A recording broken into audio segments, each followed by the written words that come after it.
नमस्कार बच्चों। तो चलिए इस पाठ को हम पढ़ते हैं और समझते हैं। तो बच्चों आज पाठ 7 पढ़ेंगे, गोभी का फूल। आप सभी ने गोभी का फूल देखा है, कॉलीफ्लावर। तो ये बहुत ही रोचक कहानी है। तो चलिए इस पाठ को हम पढ़ते हैं। यह पाठ का सारांश, यह पाठ लेखक की व्यथा कथा है। व्यथा कथा का मतलब उसकी आप बीती हुई बातें हैं, कहानी है, जिसमें बाबू हनुमान प्रसाद ने लखनऊ से गोभी के फूल मंगवाए थे। बाबू हनुमान प्रसाद साग सब्जी के शौकीन होने के साथ साथ मोल भाव के पक्के हैं। सब्जी खरीदने पर हरा धनिया मुफ्त में लेना उनका शौक है, यानी कि उन्हें सब्जी खरीदते वक्त हरा धनिया फ्री में ही लेने का बहुत शौक है। एक बार लेखक लखनऊ जा रहे थे। यह बात बाबू हनुमान प्रसाद को पता चली तो उन्होंने उनसे गोभी के 5 ऐसे फूल मंगाए जो पूरे पत्ते वाले हों और 1-1 रुपए के हों।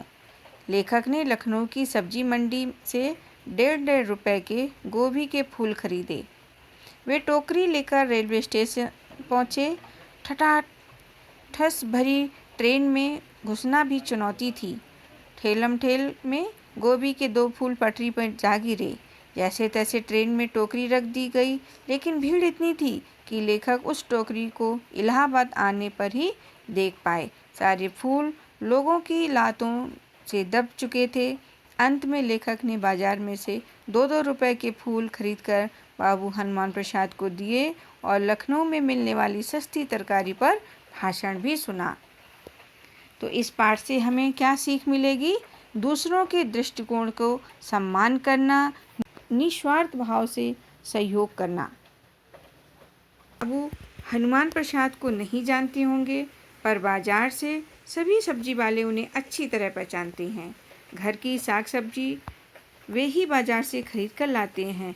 हरे धनिये की गड्डी मुफ्त में मांगना, सलजम के पत्ते तुड़वाने का आग्रह करना, आलू छाँट कर चढ़वाना और अरबी धुलवाकर मिट्टी हटाकर लेना आदि अनेक ऐसी बातें हैं जिनके कारण सब्जी मंडी का हर व्यक्ति उन्हें पहचानता है।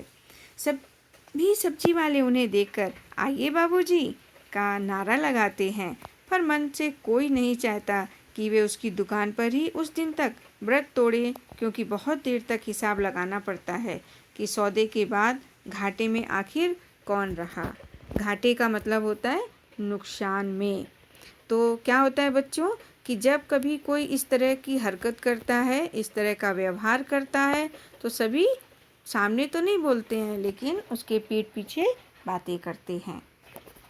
हनुमान प्रसाद जी की हरी सब्जी का मर्ज है। मर्ज का मतलब लत। किस सब्जी में कितने विटामिन होते हैं, कितना लोहा, कितना चूना, कितना कत्था, कितनी लकड़ी, कितनी ईंट, इसका कितना ज्ञान उनको है, वैसा किसी पोस्ट मास्टर को अब तक निकले हुए डॉक्टरों के बारे में भी नहीं होगा। यानी कि हनुमान प्रसाद जी को सब्जियों का बहुत क्या थी, लत थी, कि उन्हें हर एक सब्जी के बारे में पता था कि इस सब्जी में कितना लोहा, कितना विटामिन और क्या क्या चीज़ें मिली हुई हैं। हनुमान प्रसाद जी को ताजमहल का प्लेटफॉर्म पर हाथ में एक खूबसूरत अटैची के साथ एक झावा गोभी के फूल लेकर सफ़र करने वाला मैं अपने ढंग का अकेला ही मुसाफिर दिखाई पड़ रहा था। झावा का मतलब होता है टोकरी। टिकट चेकर 2 बार पास से गुजरा। कुली से पूछा गया कि सामान बुक करवा लिया है या नहीं। 2-1 परिचित चेहरे दिखाई पड़े। बोले, कहिए दावत कब है? संजीदगी से जवाब देता हुआ मैं प्लेटफार्म पर बढ़ती हुई भीड़ और अपने गोभी के झावे को देख रहा था। कुली चढ़ाने का आश्वासन दे रहा था, पर 1 रुपया इनाम चाहता था। संजीदगी मतलब होता है गंभीरता, और आश्वासन मतलब तसल्ली। गाड़ी आई, साठस भरी मेल, महामारी का दृश्य। कुछ लोग डिब्बे से बाहर निकलने का प्रयत्न कर रहे थे और कुछ चढ़ने का। मेरे कुली ने अब तक चूक चौहान की तरह मुझे ललकारा। मैं भीतर घुसने लगा। भीतर वाले मुझे दूसरे डिब्बे में खाली जगह के बारे में अतिरिक्त जानकारी के साथ रेल के सारे कानून एक साथ समझाने पर तुल गए। पर हया का मतलब शर्म नामक वस्तु मैं प्लेटफॉर्म पर छोड़कर ही डिब्बे के भीतर घुसा था। भीतर घुसते ही गोभी के फूलों की चिंता हुई। झावा पूरा भीतर नहीं आ सका। गोभी के फूल धीरे धीरे करके भीतर आ रहे थे। आखिर किस्त में 2 फूल प्लेटफॉर्म पर खिसक कर डिब्बे के नीचे रेल की पटरी पर पहुंच गए। मैं कुली पर बिगड़ने लगा। कुली इनाम मांगने पर अटका हुआ था और मैं गिरी हुई गोभी के दाम पर तू मैं बढ़ने लगी। दोनों अपनी अपनी भाषा में एक दूसरे को ऊंच नीच कह रहे थे। ऊंच नीच का मतलब होता है भला बुरा कह रहे थे।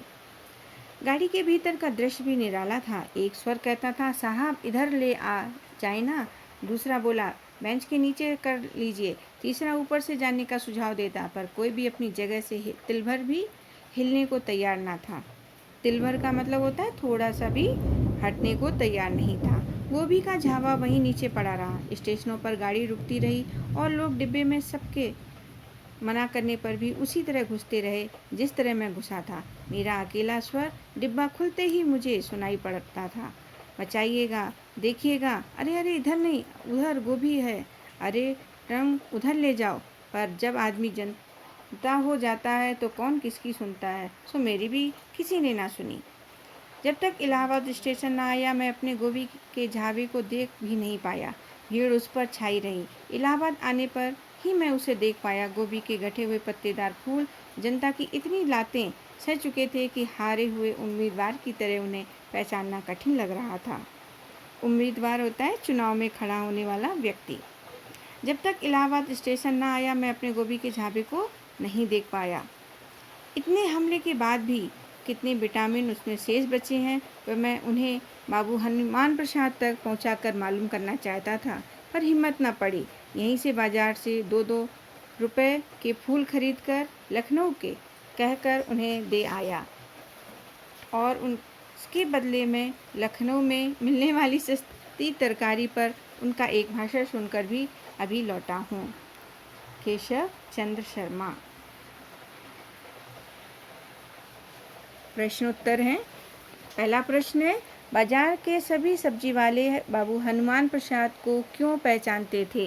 इसका उत्तर है, बाबू हनुमान प्रसाद सब्जी खरीदते समय हरे धनिये की गड्डी मुफ्त में मांगते, शलजम के पत्ते तुलवाने का आग्रह करते, आलू छाँट कर चढ़वाते और अरबी धुलवा कर मिट्टी हटवा कर लेते थे और बहुत मोल भाव करते थे, इसलिए बाजार के सब्जी वाले उन्हें पहचानते थे। दूसरा प्रश्न है, हनुमान प्रसाद ने लेखक को गोभी के फूल के बारे में क्या समझाया? इसका उत्तर है, हनुमान प्रसाद ने लेखक को समझाया कि गोभी का फूल जरा गठा हो, क्योंकि चित्रा फूल जल्दी खराब हो जाता है। फूल में पत्ते होने चाहिए, फूल पानी में भीगा ना हो, फूल झड़वा कर लें ताकि उसके कीड़े निकल जाएं। तीसरा प्रश्न है, लेखक कुली पर प्रश्न है, गोभी का झावा डिब्बे के अंदर कैसे लाया गया? इसका उत्तर है, डिब्बे में भीड़ होने के कारण झावा पूरा भीतर नहीं आ सकता था, इसलिए धीरे धीरे करके अंदर लाया गया। इस कोशिश में 2 फूल प्लेटफॉर्म से खिसक कर रेल की पटरी पर गिर गए। गाड़ी लेखक कुली पर क्यों बिगड़ा? इसका उत्तर है, गोभी का झावा ठस भरी ट्रेन में चढ़ाते समय कुली से 2 फोली गोभी के फूल पटरी पर गिर गए, इसलिए लेखक कुली पर बिगड़ा। गाड़ी के अंदर का दृश्य कैसा था? गाड़ी के अंदर का दृश्य तो आशा है कि ये पाठ आपको अच्छी तरह से समझ में आ गया होगा।